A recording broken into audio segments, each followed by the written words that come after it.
Good day, and welcome to Impact, a community affairs discussion program from the College of Arts and Sciences at the University of North Carolina at Pembroke. I'm Jeff Frederick.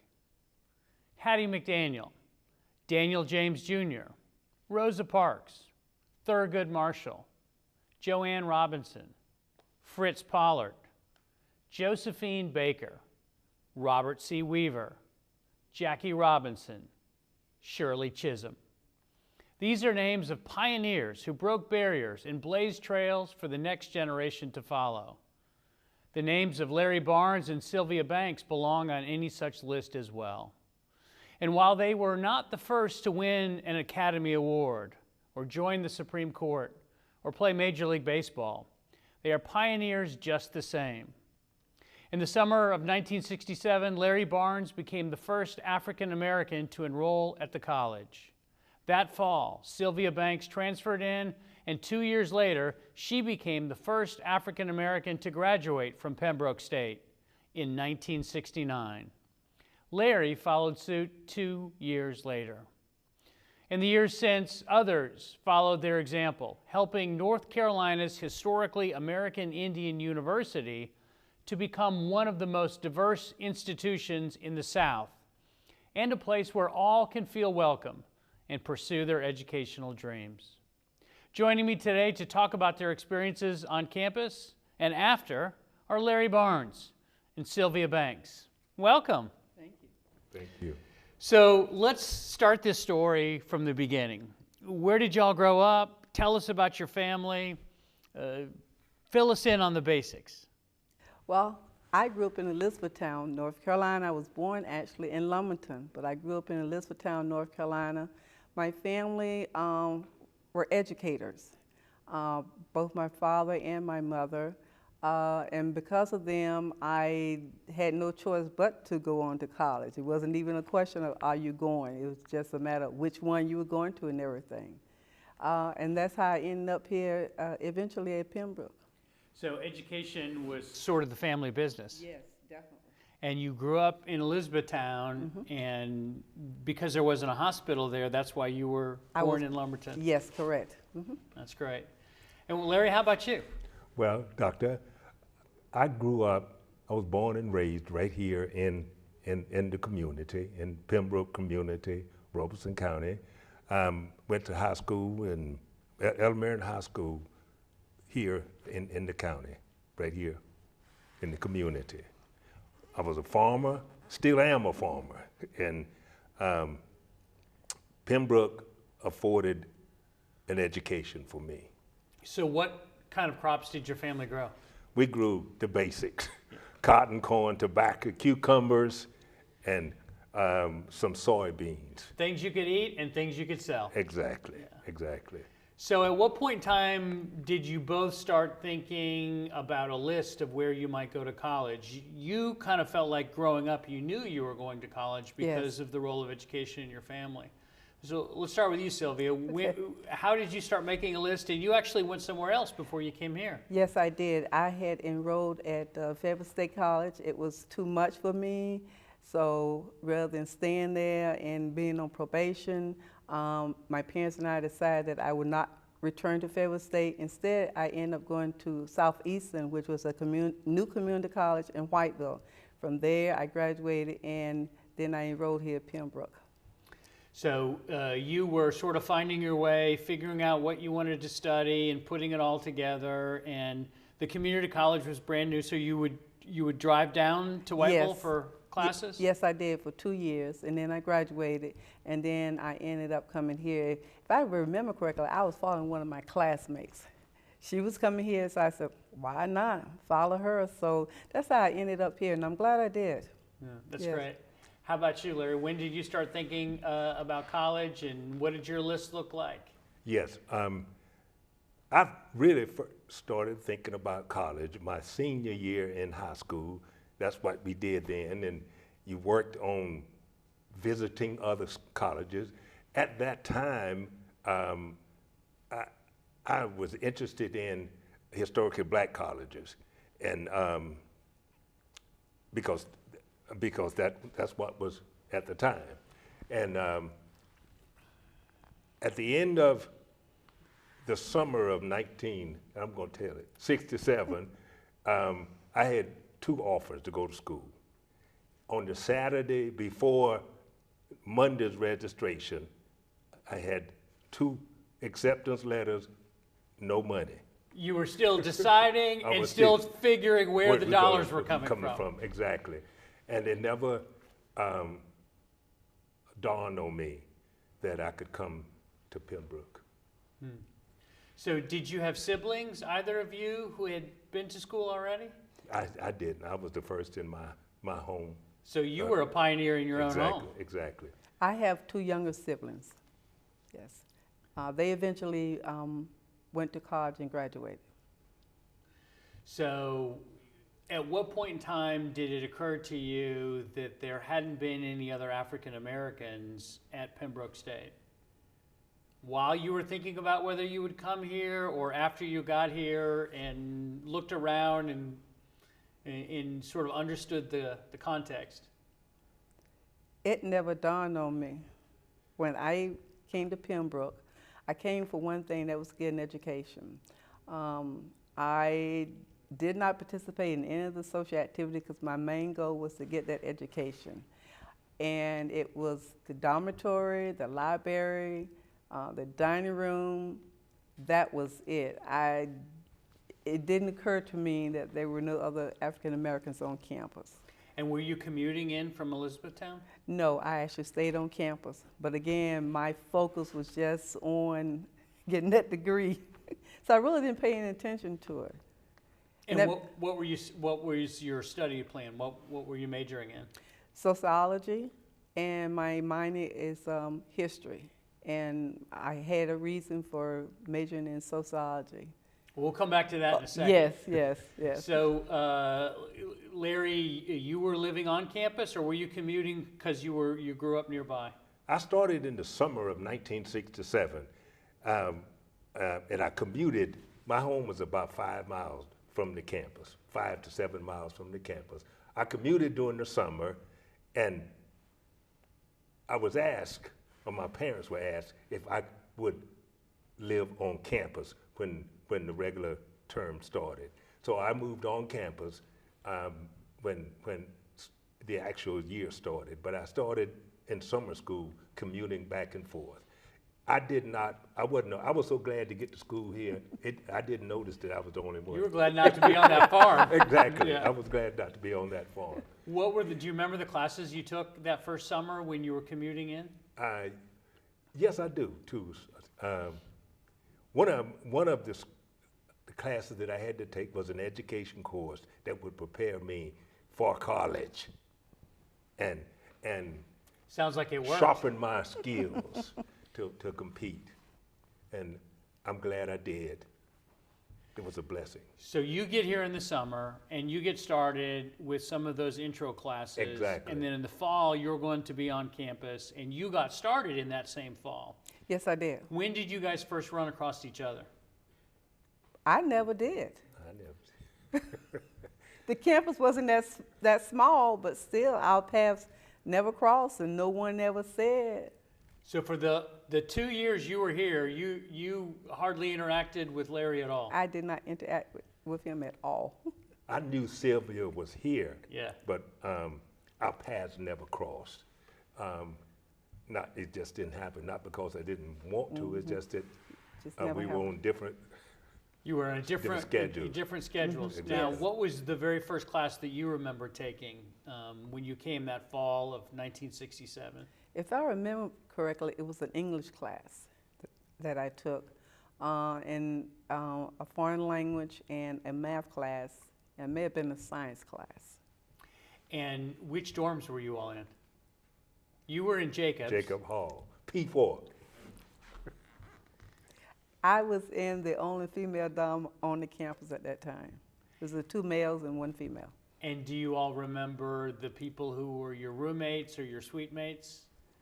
I do. Yes, I do. Actually, 2 other young ladies and I were in a suite off the main hall. And my roommate was a lady who had been married. She had 10 children. She was then divorced, and she came back to get her education. And across the hall was a young lady that was 18, and her roommate, I think, was like in her 40s. So we were a mismatched group, but we got along very well. That's great. So, sociology and history, talk about that. Sociology, because I was interested in working with people from different cultures, different backgrounds, and what have you, and everything.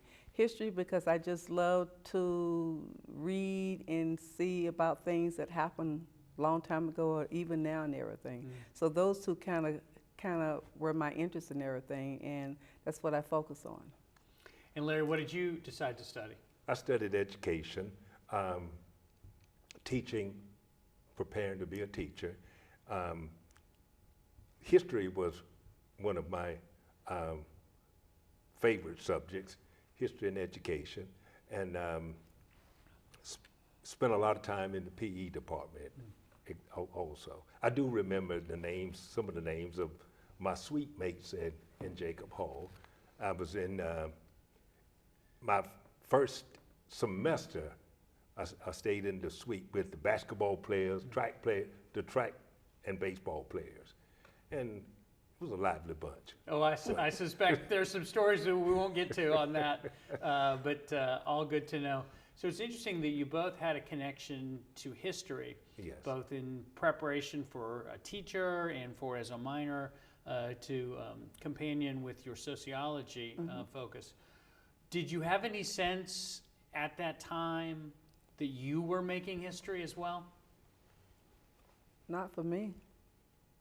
Again, it may sound unusual, but my focus was to get that college degree, because that's all my parents, especially my father, that's all he preached to us. You need the education, and you're going to get it. So I had tunnel vision. How about you? Did you have any sense of your place in the broader story of this region? No, I didn't. I was focusing on, like Sylvia, getting an education. I wanted so bad to go to college and be a part of the college life. And once I got here, I really, really enjoyed the camaraderie of school and working with the staff. At this point in time, you undoubtedly had a lot of the same friends and other students in the same in different classes with you. So the circle, even though you guys didn't cross paths much, you probably had developed your own circle. Yes. Yeah, yes.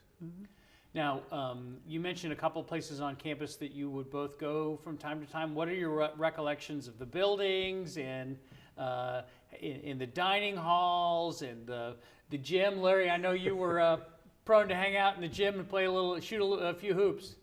Well, the cafeteria was a favorite place also, and spent a lot of time in the music department,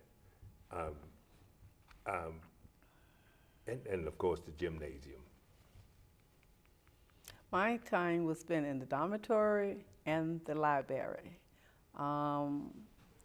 There were only 10 buildings, I think, at the time that we were on campus, and now I cannot find my way around from one building to another, but that's okay, But it has really, really grown, but it was only 10 buildings at that time, so the campus was very small.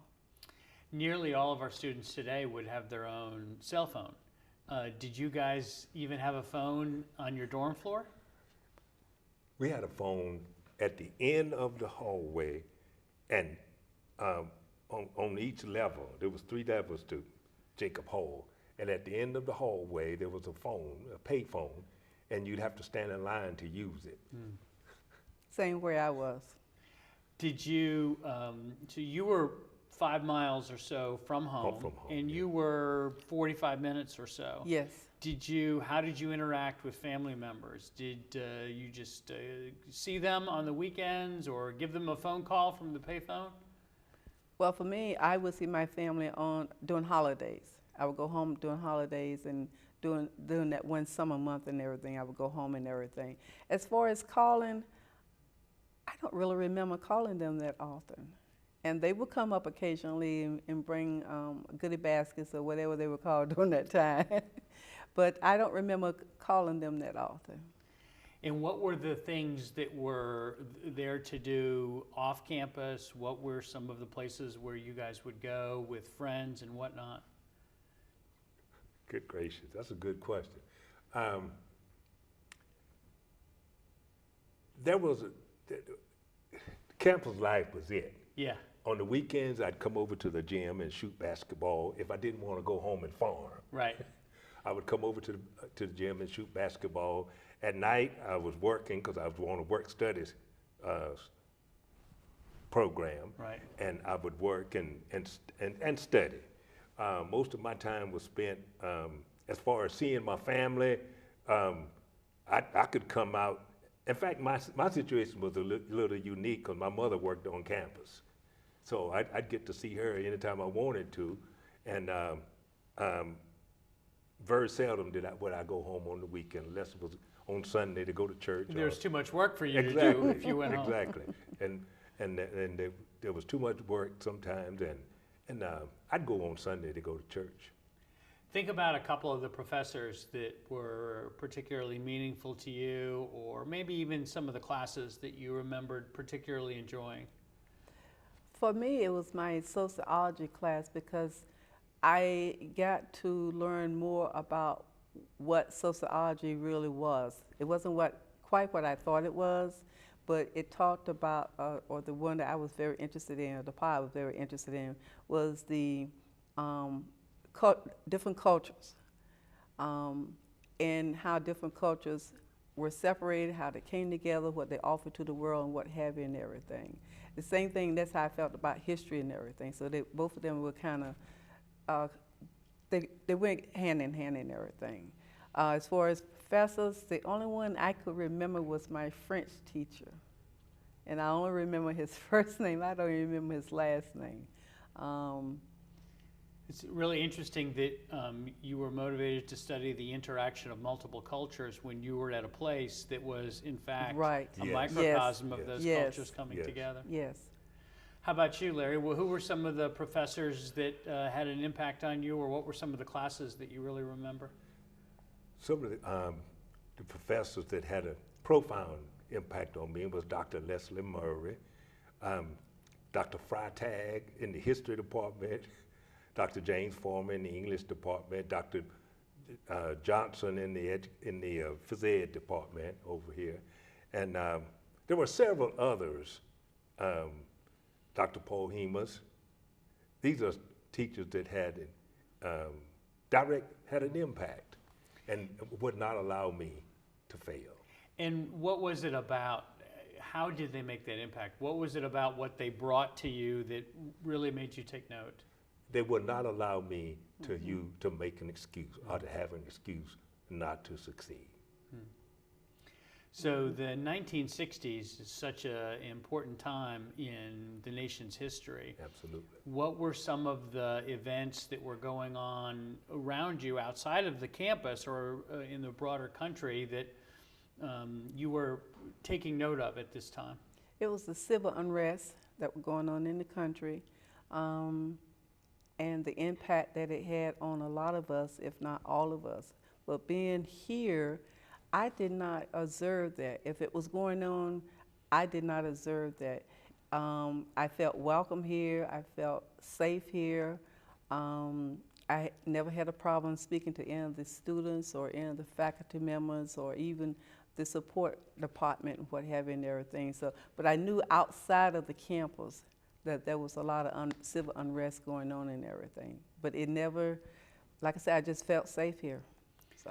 With the Vietnam War and the Civil Rights Movement and the feminist movement, there's so much going on. Larry, do you remember sort of witnessing from afar any of those events and how they factored into those times? Yes, Doctor. One of the issues that had recently happened when I first came to Pembroke was mandatory integration. And the county and the state was getting used to it. Right. And a lot, and not only at Pembroke, at the college here, it also was in the statewide and countrywide. And that reflected here at school. So it was a getting used to each other, getting used to the diversity that was coming down the road and accepting it on both me and the other side. So what were some of the campus conversations like in the dorm rooms or in other places as everybody is sort of witnessing all of these changes coming together at once? Were people mostly optimistic about how things were going? There were certainly a lot of challenges at that time as well. I would say yes. The people, overall, it was accepted, but it had to take some getting used to. And as we stayed in it and worked at it, we began to understand Each other. And what we had in common rather than the differences that we had. In the end, you were all just trying to get that education, Yes, get yes. through these classes and Yes. get these term papers written. And, Exactly, Definitely. definitely. so this is also the age where television really is exploding. Exactly. Were you watching these play out live on television? Was there a television in your dorm room? Was there one in your dorm building? We did not have a television in our dorm, nor the the two young ladies across the hall. We did not have television. We had radio, but not the television. So the only thing I was able to hear about really was from the television and everything. I'm sorry, from the radio and everything. So I'm not sure about Larry. In Jacob Hall, we had a television lounge at the end of the hall, and everybody came together and watched the ACC tournament. That's right. Yeah. and we watched the teams compete in the ACC, and we'd all get in, and it was just a free-for-all. It was a good time. It was a good time. So Sylvia, as you get closer to 1969, you're getting closer and closer to graduation. Yes. What were you thinking about what you were going to do? How are you going to apply that education? Did you have plans to move back toward Elizabethtown? Talk about that. My plans were to graduate and then from there to go to Cleveland, Ohio, where one of my idols, Elliot Ness, and his Untouchables were in Cleveland. And I had a one-way ticket to Cleveland. I stayed with some family friends, and then I eventually got my own apartment and what have you. And I ended up working at Cuyahoga County Juvenile Court, which is the second oldest juvenile court in the country. That was exciting. Where it was located was in what was called the projects at that time. So that was even exciting too, because the different types of people that lived in projects and everything.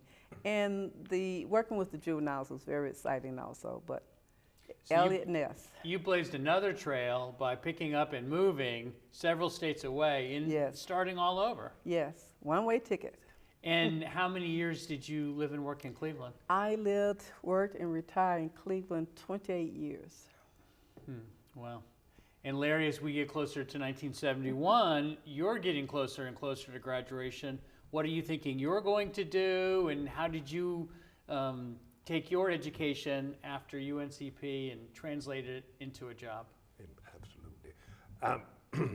When I graduated from Pembroke State College at the time, the University of North Carolina at Pembroke, when I graduated, I got a job. I had a job offer from North Carolina to teach school. I had a job offer in Virginia to teach school, and ended up in New Jersey working for the New York Stock Exchange. Well, tell that story. How did that happen? Well, the job offer in North Carolina at the time was $5,600. Job offer in Virginia was $8,500, and I went to New Jersey and Jersey City and lived and got a job working in the New York Stock Exchange and stayed there for about For more than $5,600, Exactly, I'm sure. exactly. No one will ask you to say what it was. Exactly. So you picked up, left Southeast North Carolina, where you had either been on the farm or on campus for years, and you started over all by yourself. Exactly. But I would like to say that Pembroke, the college here, prepared me in a unique way to deal with the diversity that when I started at Pembroke here, I had never been to nothing but, and I don't mean this to minimize it. I had I had been to a black school, and that was all I knew. I didn't know all of my associations. I came to Pembroke and learned a lesson that propelled me and helped me face or deal with the diversity that It opened New and York. expanded It your opened me horizons up so that when you left here, you were ready to survive and to thrive in New Jersey. in the real world. Yeah. I agree with Larry. Yeah. So your time here at UNCP, where the classes were relatively small and the interactions both with professors Yes. and students were Yes. very up close and personal, Yes. really prepared you to get a sense of the wider world and how you fit Exactly. into it. Yes. I think we would say that same thing about us now, is that as a diverse institution with about 7,700 students, we still take pride in those same things that you took pride in Yes. as a student. So did you spend a career at the stock exchange? No. How did we get you back into the States? Well, after about a year, I said, well, I went to school to be a teacher. I'm going to be a teacher. So I started teaching in the schools in New Jersey, in Morristown, New Jersey. Taught sixth grade for 7 years. What subject? Science and social studies. Science and social studies.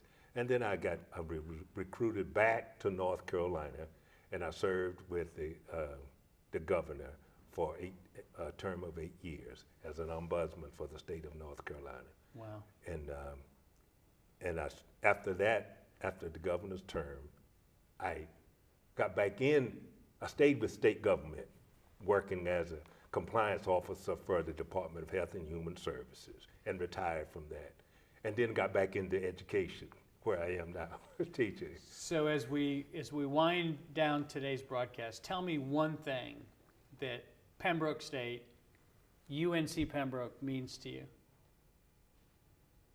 That's a good question. For me, it means where my roots actually started, as far as being involved with different cultures, like Larry said. Cleveland at that time was a melting pot of 130 cultures. Yeah. So to get involved and to be involved and to actually work, you have to understand how people are. Wherever they are, you need to meet them at that point and everything. So Pembroke helped me in that way. Thank you so much, Sylvia and Larry Barnes and Sylvia Banks, for a wonderful time today, and thank you for telling your story, for being UNC Pembroke pioneers. Thank Join you. us again Thank you. next time for another edition of Impact.